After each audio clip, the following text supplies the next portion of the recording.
her, bold, brave, her, with Dr. Pam Peak. Hi, I'm Dr. Pam Peak, and this is episode 527 of the Bold and the Brave, Her podcast. Today, I'm joined by someone I consider to be a heroine in my life, and that is a woman whose name is Ann Hegstrom. And she is an athlete with the National Senior Games, or the Senior Olympics, as many of us know. And I can't wait to share her with every single one of you, because you need to know from her some real longevity lessons, ways to be able to look at your life in a very special way, all about resilience. So Ann is a 69-year-old athlete who rediscovered running as recreation and competition in her 50s. There's your first lesson. It's never too late. She ran track and field in high school. And, she qualified for the state track meet. Solid runner who could help fill out a relay. And she and her husband, Gary, who was a quadriplegic in a power wheelchair, started participating in charity 5K runs. And soon the competitive drive was reborn. And so Ann was a teacher, and she'll tell you about that, for many years. And she has a motto: once a teacher, always a teacher, and how she got involved with the National Senior Games. And welcome. Thank you. I'm glad to be here. Yeah, to our wonderful podcast. Why? Because we have a large intergenerational audience. And, they're mostly women, not all at all. And what's important here is I think that everyone needs to be inspired to go out there and just rock and roll at any point in life, and to be able to see that obstacles are the way. Rather than just, sitting back and becoming paralyzed, with obstacles, brick walls, whatever shows up in your way, and back and forth. So, Ann, I'm so happy to have you here. So I just came back from the Iowa, this is in Des Moines, Iowa, Senior Games. This is where they were this year. They're every 2 years. And the first person I always look for is you, because you always have such a wild and crazy outfit on. So tell us why you do that.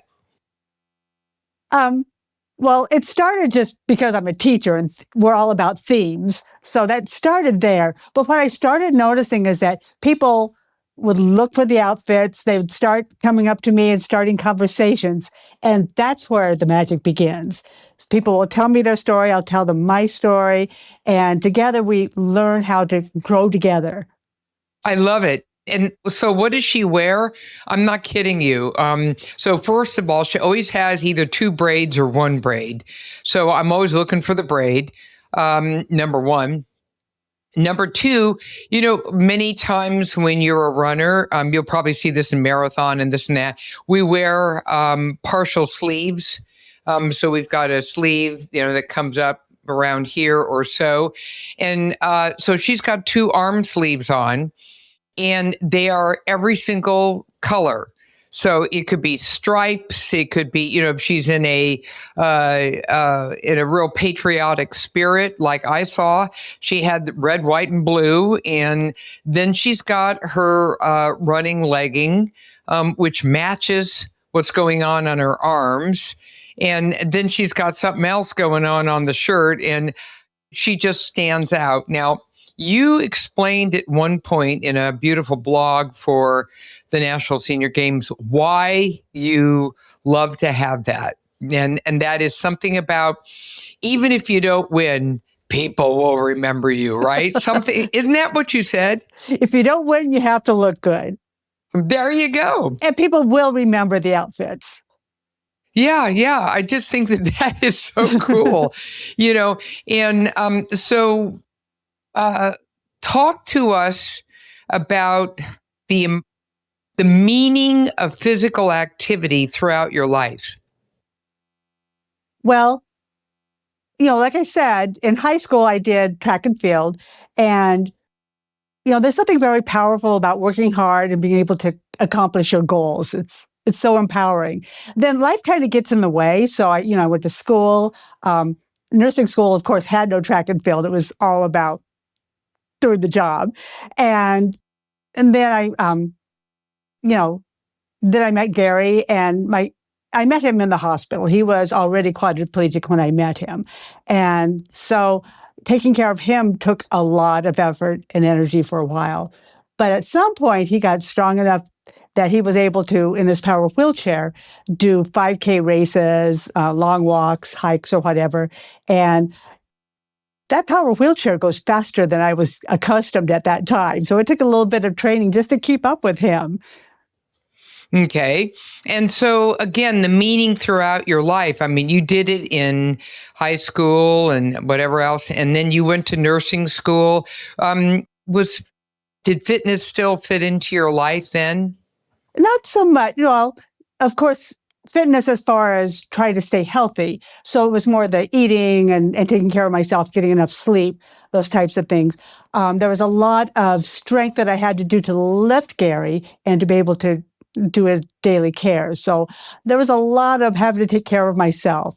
But we didn't really start doing running activities until probably my mid 40s. Hmm. Okay. And I know that Gary passed away. Thank you. How long Yes. ago was that? It's been 12 years. Yeah. Yeah. My condolences, needless to say. Thank you. So that was a huge thing in your life. Did fitness and your running help you through that? Let me tell you, um, the running community is probably one of the most supportive communities I've ever been involved in. Initially, I was just doing races that Gary and I had both signed up for together. And even though he was no longer with me, I was doing them in honor of him. But, people just, they know when they talk to you, they can sense when you need somebody to talk to you. And it was just the most supportive. You're active and you're trying to do positive things. And it does help. It heals so much. You know, so much about really experiencing longevity in a optimal way is really all about connectivity. It's about relationships and how they support you all the way through. There's a really nifty book out by a colleague of mine, one of the great longevity experts, and the book is called Super Agers. And the number one predictor of optimal longevity, right, is relationships. Maintaining relationships. And, I was observing you when I went to the Iowa Games, several weeks ago. And I noticed that no matter where you were just surrounded by folk. Folk just sort of, you're like a little people magnet. And people were just coming up, hanging out, saying hi. You didn't even know half of them. They were just sort of like, hey, you look like you're fun. And I think that that's one of the greatest gifts of getting together to do anything that involves some level of fitness when you've got people. So it's like a walking club, a hiking club, cycling, whatever. There's this sense of camaraderie that I think is extraordinary. So, here you are, you're in the healing arts, you're a nurse, and I'm sure that being a nurse also really reminded you about health and well-being. Did that help you along the way? Oh, so much, so much. I can't even think of the amount of times I've had to make decisions for my health. based on some of my background knowledge. For example, I discovered I was getting migraines, and it took some figuring out exactly what the migraine triggers are. And I could practically be migraine free now just by watching my diet. Mm-hmm. Mm-hmm. And you yourself also ended up with a diagnosis. Indeed, yes. As I was getting ready for the National Senior Games in Albuquerque, I went for my annual mammogram, like, taking care of everything. And that was when they found a tumor. And so we went through the whole process of doing the biopsy, et cetera, talking to the team, and they're trying to schedule surgery. And it's like, I'm sorry, I'm going to Albuquerque. So, that was about a month away. And so the team decided that I could start the hormone suppressing drugs and that would keep things kind of at bay until I got back from the games. And then I had my surgery right away after I got back. And how's that been since then for you? It's been 6 years cancer-free. Okay. Yeah. So, congratulations with that. And boy, do you have wild priorities. Oh, no.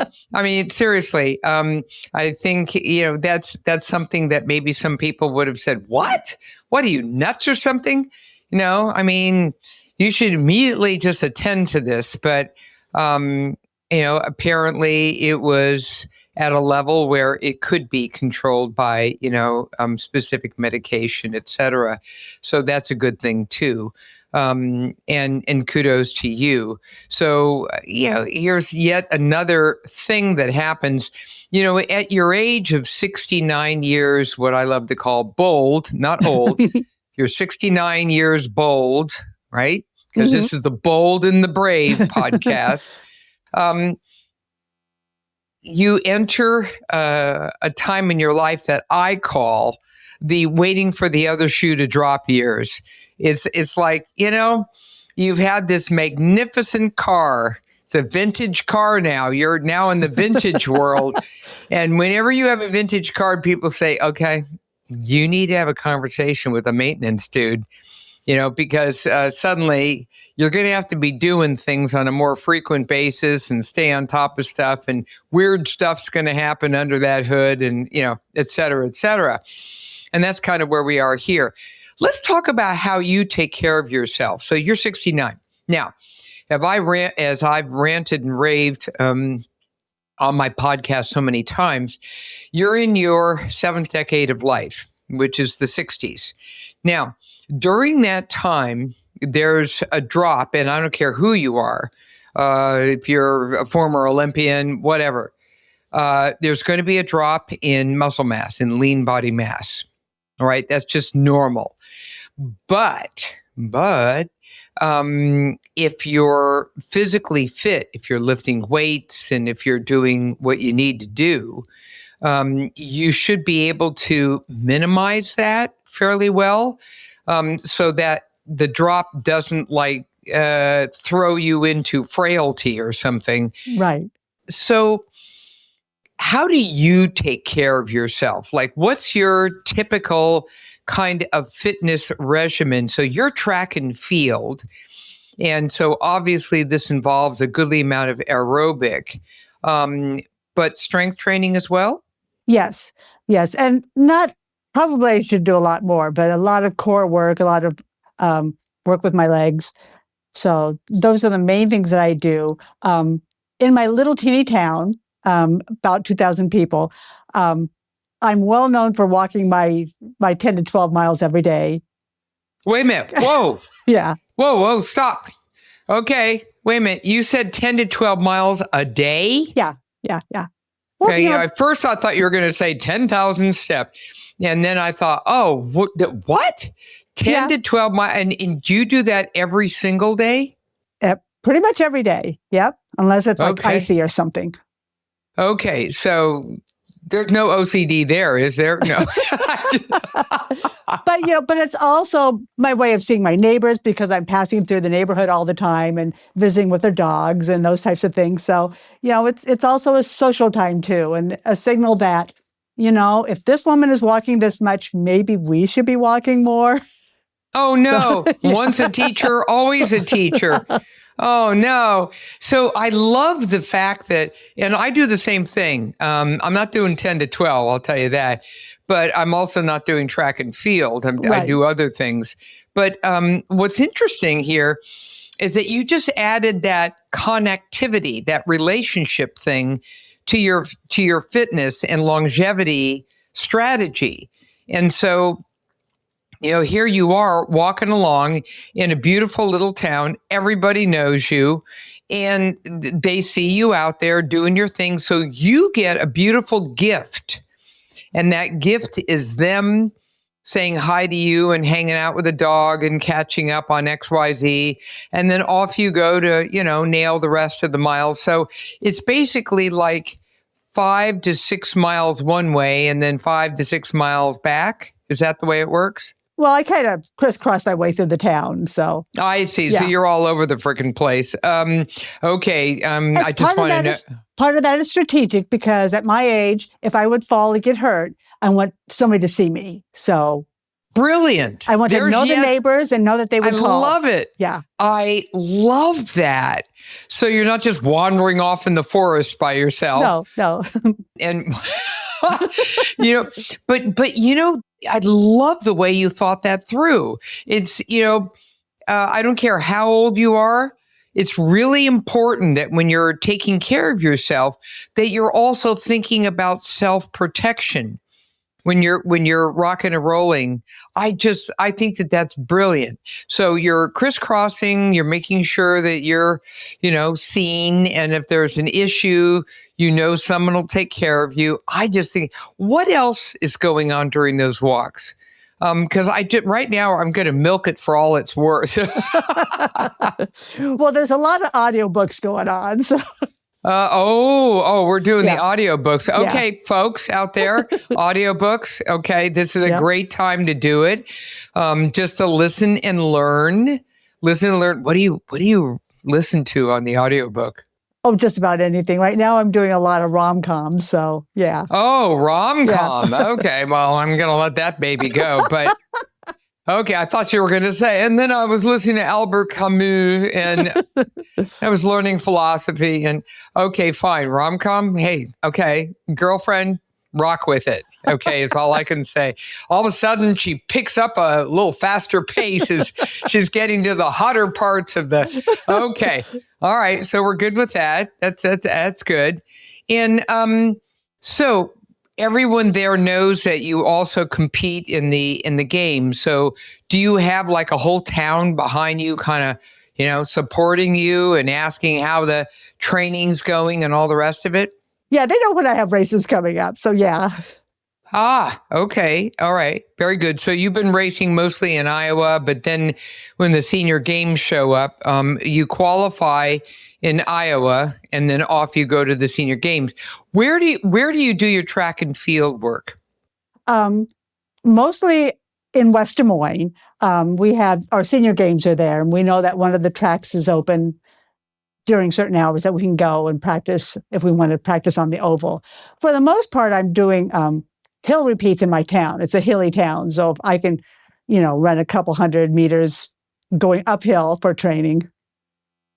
I see. Okay. But what about, the other field, not track, but the field work that you do? Tell us about the field work, because track is obviously running, but field work could be all kinds of things, triple jumps. And so what do you do? Well, mostly, and what I've discovered by talking to other athletes, the only time that you can get a pit for a long jump or a triple jump is when the school is open. And so this summer, there's no place to practice that anymore. But you can still work on your starts and deciding when you jump. You know that you have a distance that you have to jump, and you can't scratch when jumping over the line. So there's things that you could practice without having a pit. So a good start, having a good pace, deciding where that mark is and jumping from there. So I have used the sand pile in the park. Okay, yeah, well, so you basically, stooped to that low, but okay. So which jumps are you doing? I'm doing long jump and triple jump. Okay, what's the difference? Tell everyone. Oh, it's so much fun. So the long jump is what you think of. Most people have done in high school, where you run enough to get your momentum going. There's a piece of wood that you have to land on in order to jump into the pit. So it's one jump. Now, triple jump is you have to figure out how long it takes you to jump on one foot, then the same foot, and then go to the other foot and then into the pit. So the distance is different. You still have to decide where you start that mark at, do your combination of three jumps, and then land into the pit. And they measure that whole distance from that first mark. Now, did you do that in high school? No, that wasn't an option in high school for me. So that's right. In those days, women didn't count. Sorry, just had to be there. My state was one of the better states because we had basketball going way back. So, and then I had track and field and softball and basketball were available to us at that time. But not all states had that. Yeah, yeah. And did you always kind of know you were a jock? Yeah, I think, yeah. Well, I had four brothers, so. I had three brothers, and that's how I figured out. I'm like, when they said, hey, let's hang out of trees, let's do that. Yeah, that sounds good. Let's play dodgeball. Let's play Kill Pam. Yeah. Whoa, wait a minute now. I didn't agree to that one. Brothers do that, don't they? Yeah, it's like, but it's fun, Pam. We'll just hurt you a little bit, just a little bit.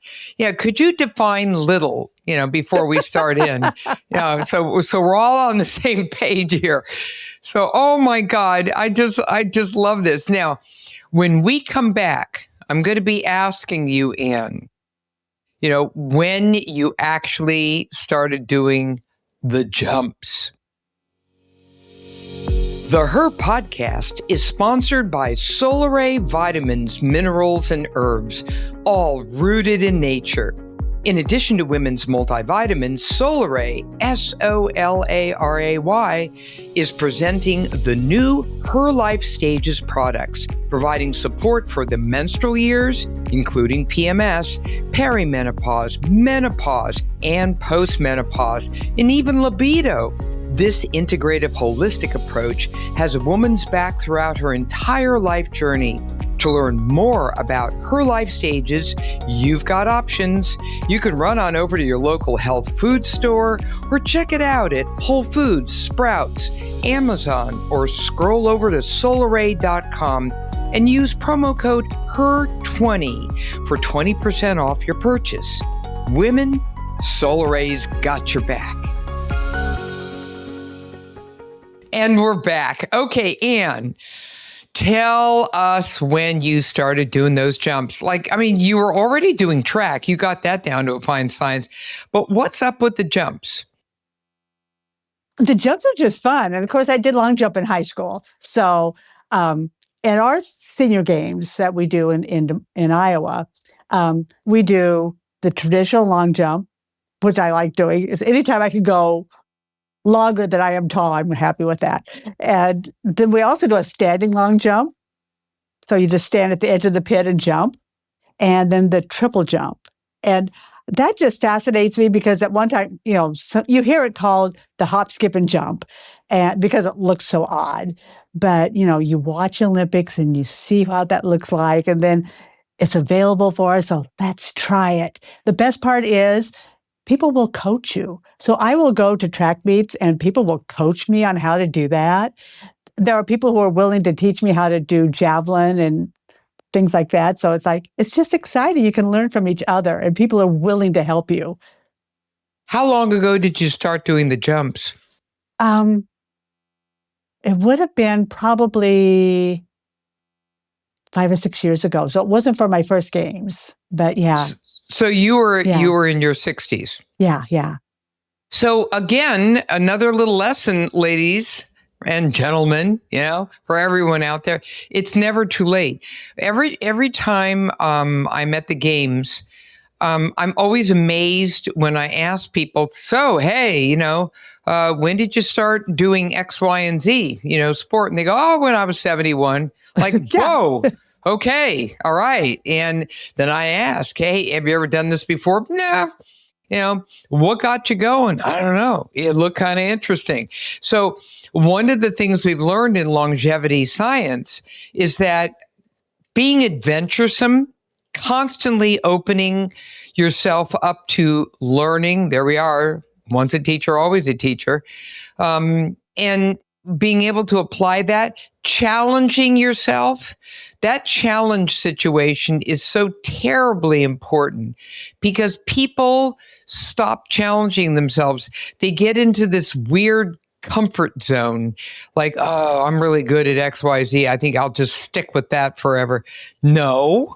Why don't you try challenging yourself with anything else that's just really interesting and it looks kind of fun maybe? And if it's hard to learn, that's cool. You get a sense of achievement and accomplishment from that. That's pretty cool. So that's one of the things I've really learned from people like yourself.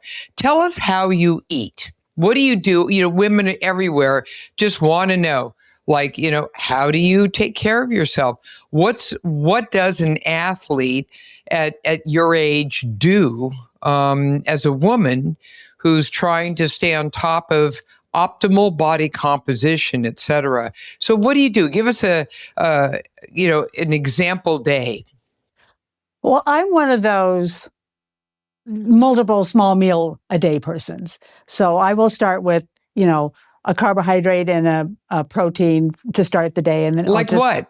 Like what? A lot of peanut butter and toast or whatever. So yeah, so I'll start with that. Might throw a banana in there. And then I'll just go, throw in vegetables and fruits for my later meals. Protein. Lots and lots of protein. I do lots of what? protein. Where do you get your protein from? Some plant-based. I'll do peanut butter is my go-to for plant-based, but I do chicken and turkey are my proteins. Mm-hmm. Mm-hmm. So you have little meals, so you don't have like a main meal any time at all? No, well, I'm widowed, so I can eat whenever I want. So I do. So.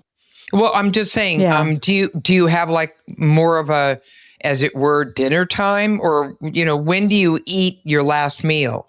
My biggest meal of the day would be about 2:00. Okay, stop, everyone. Stop. Listen to what she just said.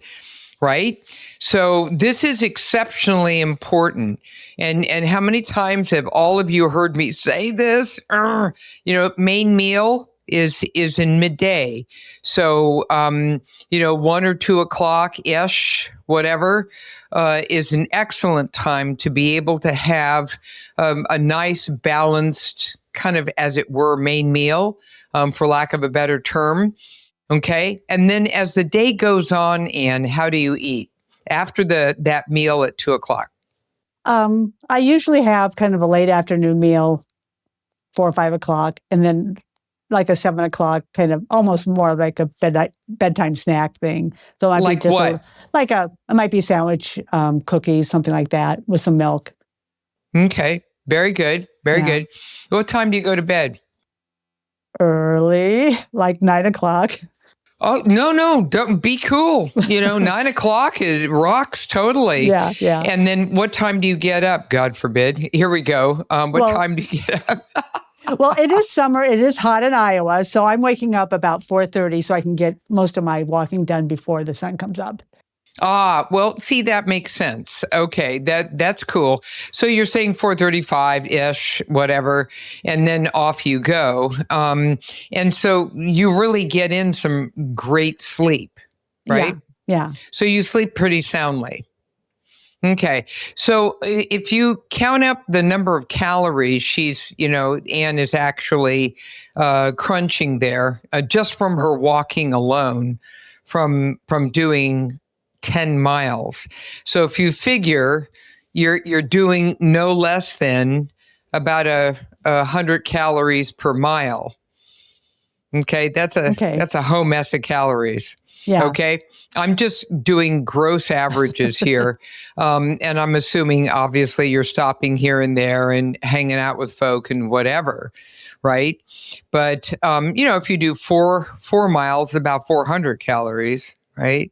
10 miles, that's 1,000, right? Yeah. Or it's going to be 1,200 if you're, doing those 12 miles. So right off the bat, you have a caloric deficit. So this is why you can get away with, eating as you're doing, because what you're actually doing, and this is something important for everyone out there, people who do, and you don't have to be any kind of, significant athlete or anything, but if you're doing routinized physical activity, you tend to be what we call interoceptive. Now, that's a fancy word for what?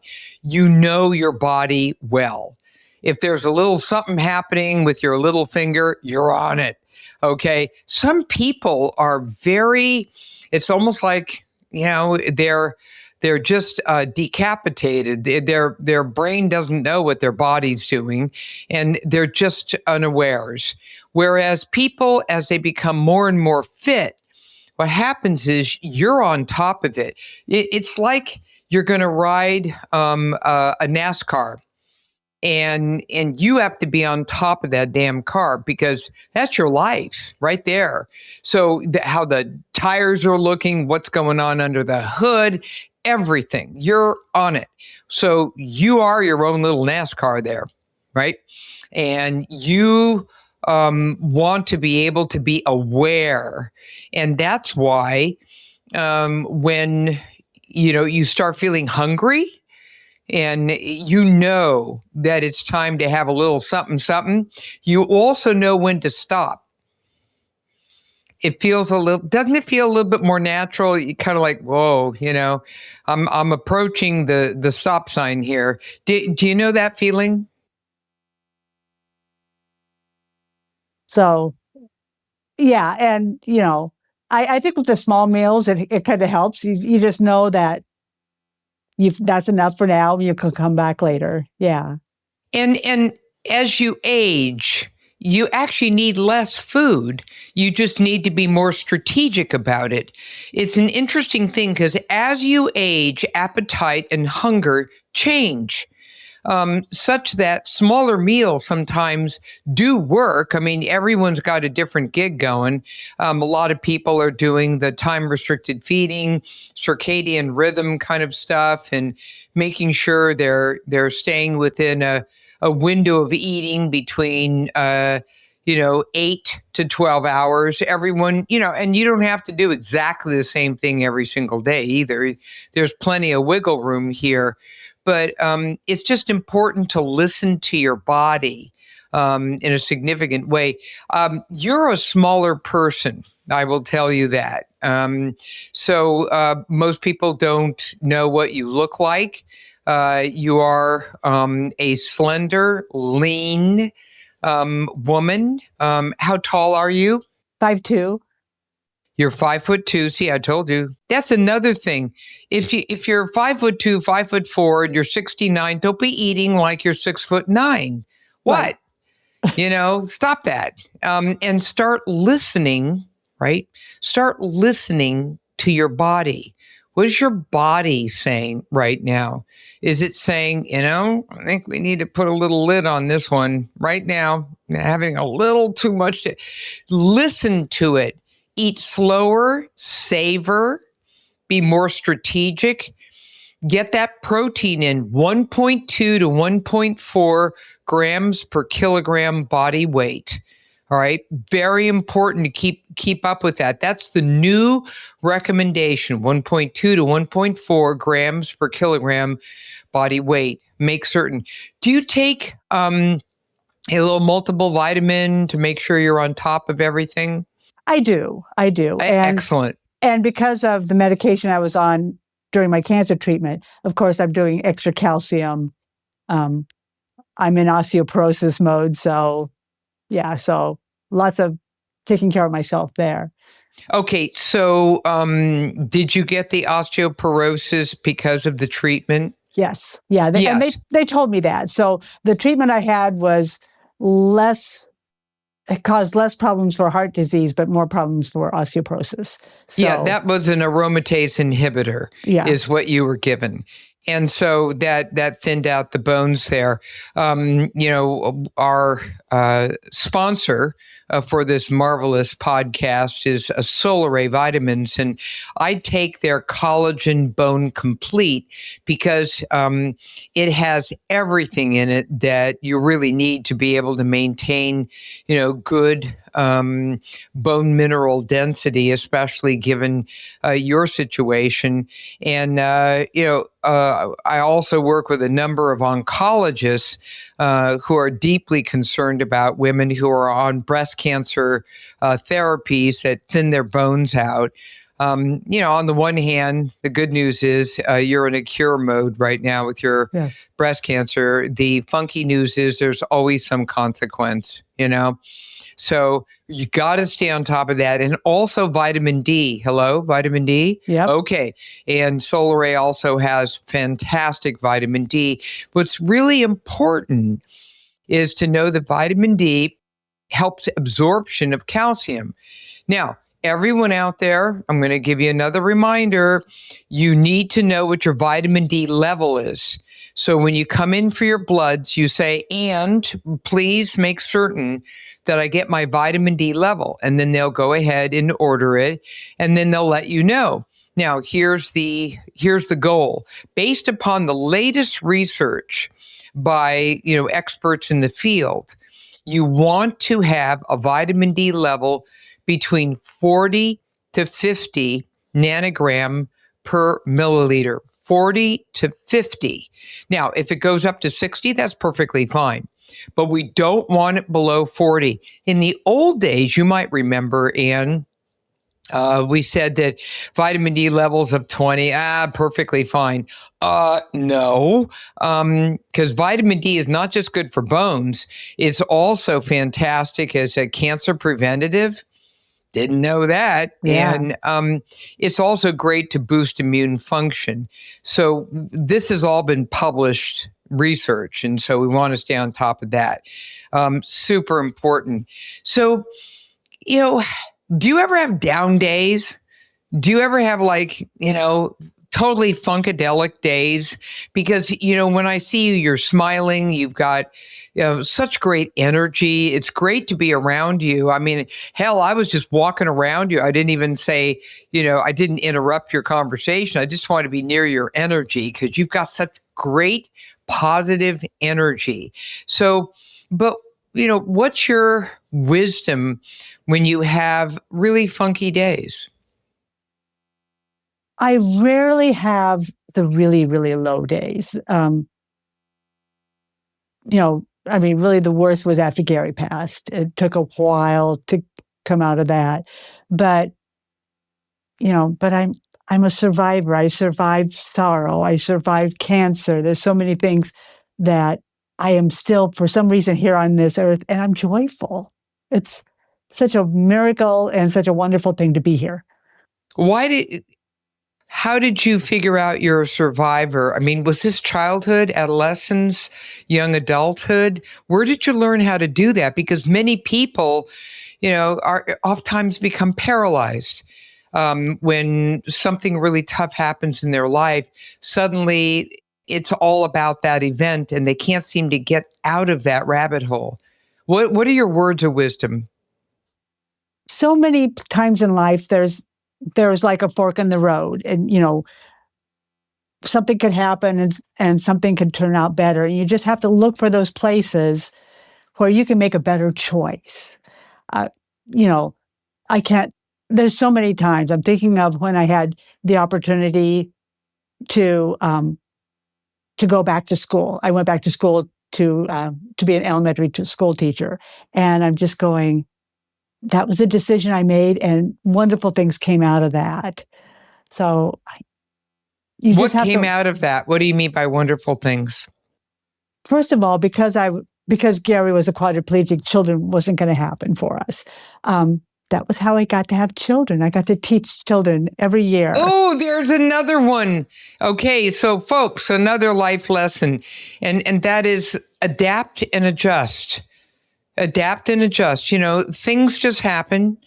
And there you have it. You could make something of this. So if you don't have your own biological child, you'll make your own family now, won't you? Yeah. And so you had all those kids. How long have you been an elementary school teacher?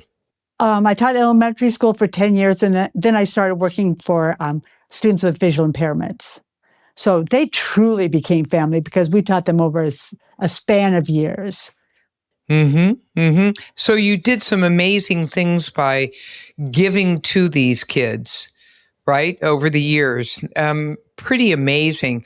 And there's also something else, and that is you are a nurse and I'm a doctor. So we know the gig. What we are is we are rescuers. That's what we do. We rescue. And so you just keep finding new groups to rescue one way or the other. And you've inspired people when you go to the games. So do you see a little rescue going on there, a little teaching? Do you? A lot of teaching. One of the biggest things I saw at the games were people who had never been to a big event like this and had lost their confidence. And you just have to tell them you can do it, And yeah, I was there too at one time. The first time you do something big is scary. So you could share some of how you got past that. Mm-hmm. Mm-hmm. And one of the things I notice about the senior games is it's very different than the young Olympics. In the young Olympics, it's pretty acid. It's like it gets ugly, right? Right. You're just fighting it out, and this is a big thing. Whereas with the senior games, there's plenty of that too. I mean, people are quite competitive, but at the same time, what else is going on? A tremendous amount of camaraderie. I've never seen so much backslapping and laughing and having fun. And, I was looking at some of the softball teams and the basketball teams and how they all just get along. And the badminton and pickleball. Now, pickleball, it got ugly.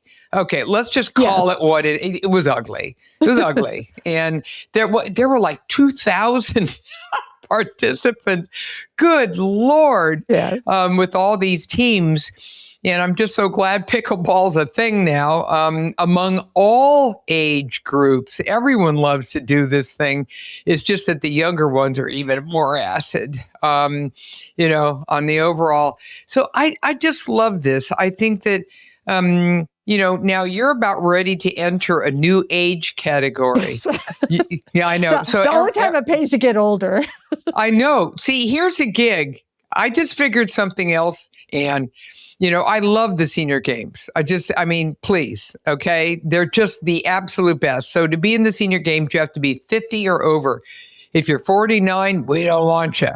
You're not ready yet. 50, okay, now we're talking. And it's 50 plus. There's no end to it. So we have 100-year-olds, 105-year-olds, on and on. Okay. So I figured out something wild, and that is the older you get, especially as you start hitting 80 plus, there are fewer and fewer people, in your age groups. So one day, if you just plan it out right, if you could just sort of stay healthy enough, there will only be 3 of you showing up, which means you're all going to get a medal. It just depends upon what color it is. So that's my goal. I just want to, hang out until I'm it. That's it. We're done. They go, wow, she's like 93 and there's only, one other person in her age group. And so they're just going to fight it out between the gold and the silver. And there is no bronze. I just think it's funny as hell. So, but that's cool. So now the reason why I brought this up with Ann is because she's 69. So she's about ready. When do you turn 70? In February. Oh my. So there you go. And that's Yeah. the qualifying year, because the next games are going to be 2027 in Tulsa. Okay. So you're going to be the youngest person in your age group. Look at you. Like, get down with your bad self here. She's dancing and she's going, I'm bad. I'm bad. I'm totally bad. And so yeah, the joke with the senior games is you just want to be the youngest person in your age group because the others are kind of aging. And I don't know, the things are starting to look a little bit more difficult as you get older. And I'm going to tell you something, man, after the age of 60, you can really feel the aging. It's like, when you're 40, it's like, whatever, 50, meh. But then by 60, it's like, whoa, what's going on here? Somebody didn't give me a heads up. Here, I'll look in my inbox. And there's a little email that said, hey, by the time you're 60, things are going to start speeding up here a little bit. And so, oh my goodness gracious. Yeah, my sport in the past has been triathlon. And, that tends to be fairly competitive for a while because, a lot of people, especially women, are doing more and more triathlon. But I think I'm going to start spreading myself out to cycling and swimming and, whatever in the future, just to kind of have more fun instead of just sort of putting all my eggs in one basket. But there you have it. So let me ask you a question as we're kind of bringing this whole thing to a finality. And that is, what happens if you don't win? How do you feel? And I didn't win, and that's okay. So this is the deal. I qualified, which means I deserve to be there. That's huge. Yeah, I did my best, and people were faster or jumped further, and you celebrate that. That is so cool. Did you hear that out there? Hello, knock, knock. Listen up. That is just so cool. And afterwards, you all just slap each other on the back and go, hey, that was so cool. Whatever. I just love that attitude. All right. So now what are you planning for the next games? Are you going to be doing the same sports? Are you expanding? Are you playing around? What are you doing? I just love the running. So I'll probably will still be doing track and field and power walking. But I'm kind of looking at some other sports. But the difficulty is sometimes different sports kind of conflict time-wise with each other. So I'll have to kind of look that over. But I might be adding javelin to my routine now. Come on, Ann, do it. Yes. Okay, let's do it. Okay, javelin looks like it's totally cool. And you also do the power walk. What's the difference between race walking and power walking? It's the race walking is more strict on technique. So with race walking, you have to have one foot on the ground at all times, which is the same in power walking. But you will have to have as soon as your foot hits the ground, your knee has to be straight, and it has to be straight until it passes underneath your body. So those are the two rules: one foot on the ground at all times, leg is straight until it passes under your body. What about power walking? Power walking, it requires a heel to toe movement with your foot. One foot is on the ground at all times. It does not require the straight knee, which is one of the reasons we're celebrating it, because so many people can't get their knees straight anyway at our age. So that'll be fun to do. Okay, so I really want to play around with power walking. It looks like it's a gas. And the other thing that's really good is it's phenomenal aerobic exercise. I mean, it is crazy. And so I love it, love it, love it. And I am honestly going to plan on doing that for the next games, adding that to my little roster of wild and crazy things that I want to do. So there's that. That's so cool. There's so many things to do. It's like one huge sandbox out there, right? And in your case, it's definitely sand because of your... because of jumps, yeah. All right. So as we close this up, Ann, can you share with everyone out there, especially those people who say, I don't know that I could really, really get out there and challenge myself. I feel like I'm a fool. It's too late, whatever. What would you say to the man? I was there too. When I first started doing the games, I didn't know anybody. I didn't know what events there were. I didn't know some technique for things. And you just have to try. You find something that works for you. So for me, it's running and race walking and jumps. But there's a sport out there for you. Whether it's track and field, it could be pickleball, it could be shuffleboard. There's so many things you can do. But find something. There's a community out there who will teach you and have fun. That's the way we want to end it. Have fun. And that's what we've been having for the last God knows how many minutes now since we've been doing the podcast. I am so happy to finally connect with you when there weren't 35 people surrounding you who wanted a piece of the action. And I'm just, we're all thrilled you are here. And I wish you a lot of luck as you train for the next games. And I look forward to seeing you in Tulsa so we can just go out there and, Ann, kick ass. Yes. Okay? Can we just kick ass and be a badass? Okay. I love it. All right, Ann, thank you so much for being on the Her podcast. Thank you. It is an honor to be here. Wonderful. And I want to thank my sponsor, Solar Ray Vitamins. Oh, so just wonderful vitamins, minerals, and herbs, all rooted in nature.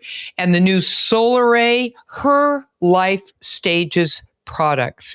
And remember, I said Solar Ray for a lot of things here. Multiple Vites, the Collagen Bone Complete, the Vitamin D, they got them all. Scope it all out at Solaray, SOLARAY.com. And now take a moment and leave us a review because we love to hear from you. The entire team just waits. This has been a production of Podcast Hell. And I got a little something for you. And that is, remember, your time in this world may be limited, but the things you can do with that time, as Ann said, are not. So get out there and seize the day. Carpe diem, everyone. Thanks for listening and being with us.